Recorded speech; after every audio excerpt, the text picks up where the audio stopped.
రాష్ట్రంలో gas petrol కొరత లేదని మంత్రి నాదెండ్ల మనోహర్ స్పష్టం చేశారు. కేబినెట్ సమావేశం అనంతరం మీడియాతో మాట్లాడిన ఆయన సోషల్ మీడియా కారణంగానే ప్రజల్లో అనవసర భయం నెలకొన్నదని తెలిపారు. ప్రస్తుతం రోజుకు సుమారు 2,70,000 గ్యాస్ సిలిండర్లు సరఫరా చేస్తున్నామని చెప్పారు.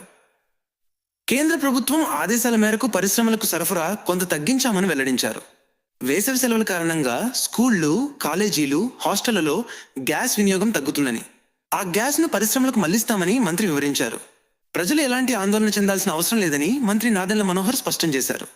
ప్రజలకు భరోసా ఇస్తున్నారు, గ్యాస్ ప్రాబ్లం లేదు, పెట్రోల్ ప్రాబ్లం లేదు అంటారు. కానీ చాలా చోట్ల గ్యాస్ సరఫరా ఆగిపోయింది, హోటల్స్ ఆగిపోయాయి. అలానే పెట్రోల్ బంకులు కూడా రాష్ట్రంలో చాలా చోట్ల కూడా ఆపివేస్తున్నారన్న ఒక ప్రచారం జరుగుతుంది. ఏంటి సార్, ఎక్కడ ప్రాబ్లం ఉంది?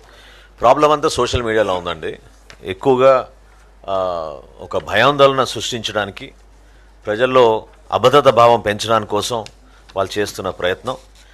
ప్రతి సందర్భంలో మేము చెప్తానే వచ్చాం, మన రాష్ట్రంలో ఎక్కడ కూడా మీకు గ్యాస్ విషయంలో కానివ్వండి, పెట్రోల్ విషయంలో కానివ్వండి, డీజిల్ విషయంలో కానివ్వండి కొరత లేదు. ఒక్క ఇండస్ట్రియల్ యూసేజ్ కోసం మాత్రం కేంద్ర ప్రభుత్వం ఇచ్చిన నిబంధనల మేరకు వాళ్ళకి 10% అని ఇనిషియల్గా మనం అందించాం. 10%ని 20%కి పెంచాం. అది కూడా ఇప్పుడు మనకి ఈ వారంలో పాఠశాలలు, విద్యా సంస్థలు, హాస్టల్స్ ఇవన్నీ కూడా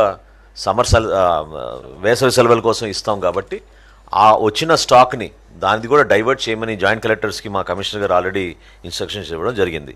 ప్రతిరోజు మేము యావరేజ్గా సుమారు 2,70,000 మందికి మేము గ్యాస్ సిలిండర్స్ మేము అందిస్తున్నాం. కొన్ని రోజుల్లో 3,40,000 మందికి కూడా మేము అందించాం. కాబట్టి ఎక్కడ కూడా ఈ కొరత ఉందనే భావన కాదు.